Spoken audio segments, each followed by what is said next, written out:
भगवान ने स्त्री की रचना करते समय उसमें कौन सी कमी छोड़ दी थी प्रिय दोस्तों। आज का प्रसंग हम सबको जान लेना बहुत ही जरूरी है। आपसे निवेदन है कि इस वीडियो को बीच में छोड़कर ना जाएं। इस वीडियो से आज आपको बहुत ही महत्वपूर्ण जानकारी मिलने वाली है। तो चलिए अपने ध्यान को एकाग्र कीजिए और सुनिए। यह जानकारी भगवान ने स्त्री की रचना करते समय उसमें कौन सी कमी छोड़ दी थी। मित्रों, स्त्री को संसार की जननी कहा जाता है। संसार में स्त्री की कई रूप विद्यमान है।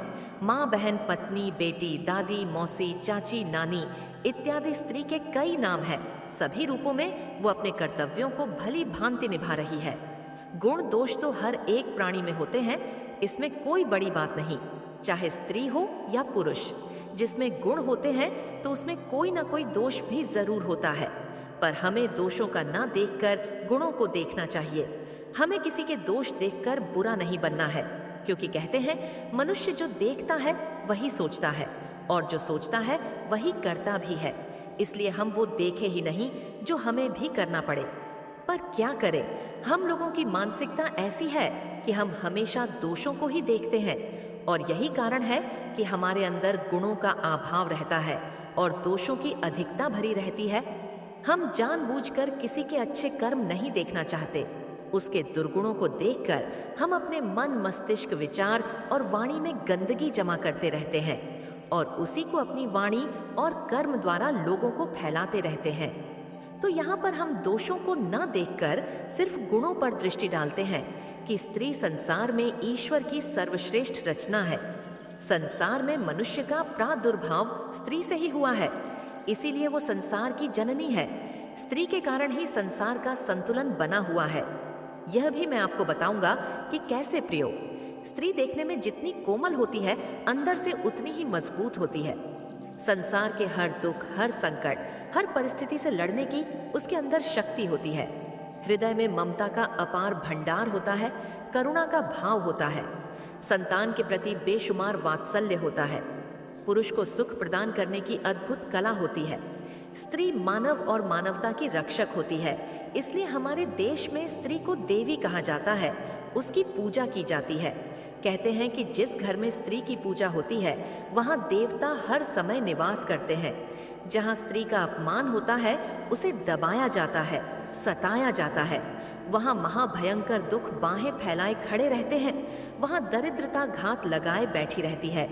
घर में लक्ष्मी का आगमन स्त्री पूजा से ही होता है। इसलिए आपसे निवेदन है कि स्त्री को कभी तुच्छ न समझे। स्त्री ही पुरुष की शोभा है। स्त्री से ही घर बना है। ईंट, लकड़ी, पत्थर से बनने वाला घर तब तक घर नहीं बनता जब तक उसमें स्त्री का निवास ना हो। स्त्री को गृहिणी इसलिए कहा गया है, उसके आने पर ही घर बनता है। बिना स्त्री के घर की कोई शोभा नहीं होती। भगवान ने स्त्री को बहुत ही सोच समझकर बनाया है।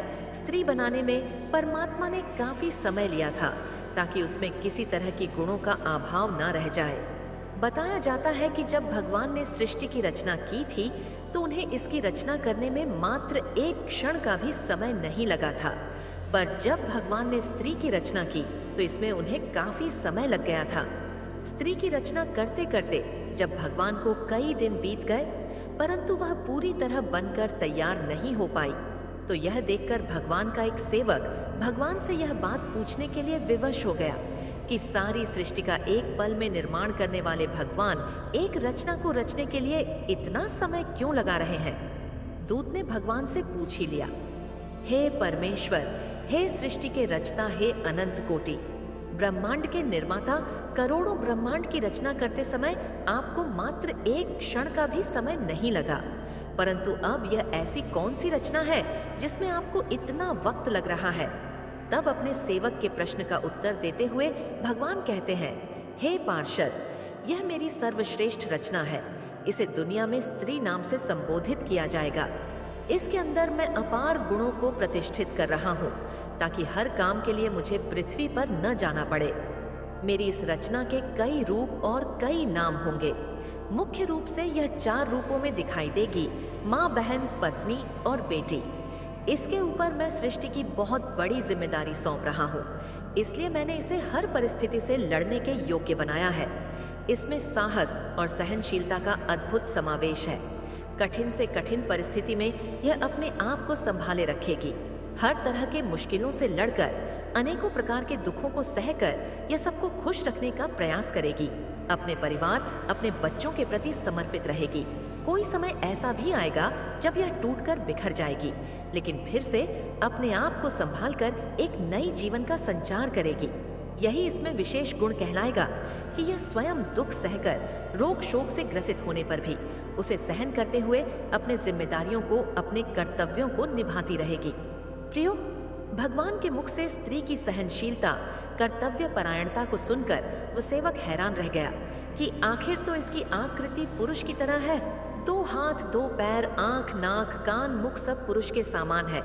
फिर यह अपने दोनों हाथों से इतना सब कुछ कैसे कर पाएगी?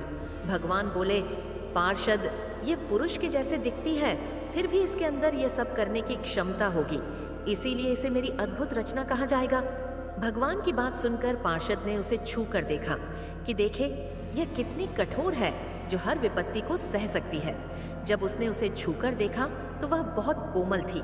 वो एकदम से हंस पड़ा। भगवान ने पूछा, क्यों हंस रहे हो? तब वो पार्षद बोला, प्रभु, आप कह रहे हो कि यह हर परिस्थिति से लड़ सकती है।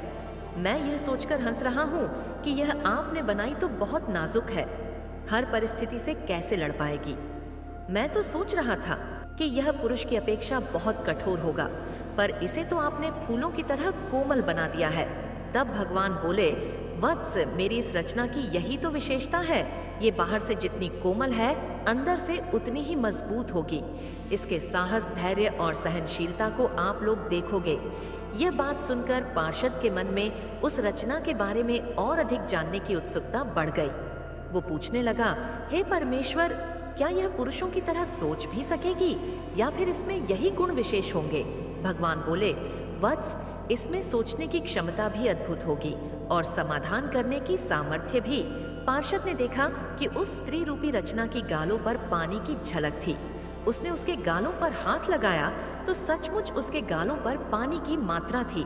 पार्षद ने पूछा, हे प्रभु, इसके गालों पर पानी क्यों बह रहा है?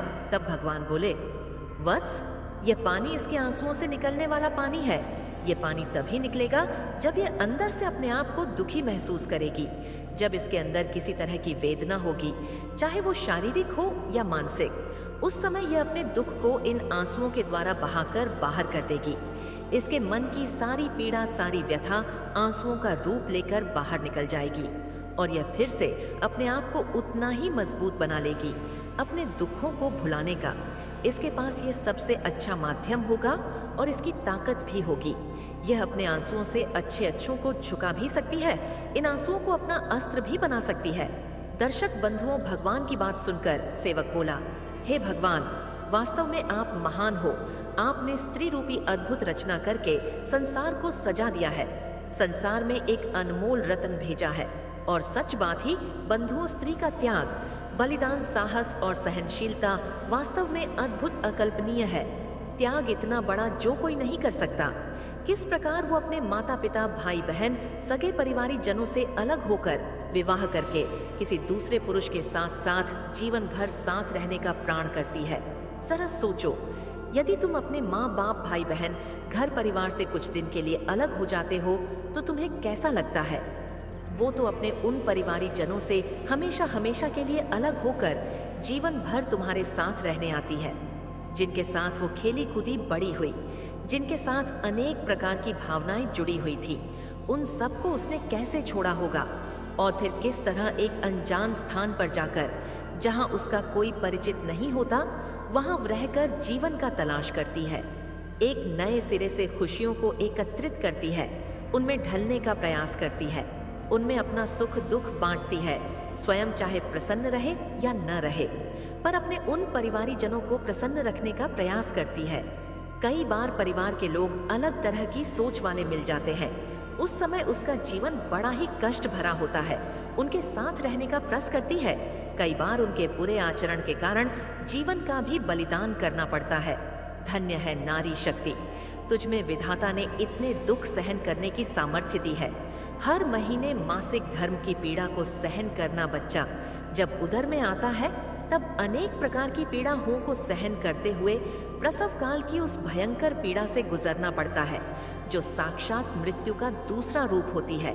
उसके बाद बच्चे का जन्म सकुशल हो जाए तो उसके लालन पालन में अनेक कष्टों को सहना पड़ता है और उसके लिए अपने सुखों का बलिदान करना पड़ता है। खुद दुख सह लेती है और बच्चे को दुख से बचा कर रखती है। यह त्याग और बलिदान बड़ा ही अद्भुत है। सच में नारी ईश्वर की सर्वश्रेष्ठ रचना है। दर्शक बंधुओं, उधर भगवान का उपासक बोला, हे प्रभु, आपने इतना समय लगाकर स्त्री की रचना की है, तब तो यह जरूर आपकी संपूर्ण रचना होगी। तब भक्त बोले, नहीं, अभी इसमें एक कमी है। ये सबके लिए सुख का कारण बनेगी, सबको खुश रखने का प्रयास करेगी, अपने परिवार की हिम्मत बनेगी, मगर खुद का महत्व भूल जाएगी। वो अपनी कीमत ही नहीं समझ पाएगी कि मैं दुनिया के लिए कितनी मूल्यवान हूँ। यह दिए की तरह अपना जीवन बिताएगी, जैसे दिए के नीचे अंधेरा रहता है और चारों दिशाओं को रोशन करता है। ऐसे ही स्त्री का जीवन है, जो अपने लिए तो कम, दूसरों के सुखों के लिए अधिक जीती है। दूसरों के सुखों के लिए खुद कष्ट सह लेती है। दर्शक बंधुओं, स्त्री वास्तविकता में ईश्वर के द्वारा दिया गया संसार को एक अद्भुत उपहार है। वह हर गुणों में परिपूर्ण है, इसलिए कभी भी एक स्त्री का अपमान नहीं करना चाहिए, कभी उसे कष्ट नहीं पहुंचाना चाहिए। स्त्री का सदा सम्मान करना चाहिए, चाहे वो जिस रूप में हो। दर्शक बंधुओं, यदि आपको मेरे यह विचार अच्छे लगे हो तो अपनी प्रतिक्रिया कमेंट बॉक्स में जरूर देना और वीडियो को लाइक और चैनल को सब्सक्राइब जरूर करें। धन्यवाद। जय श्री कृष्णा।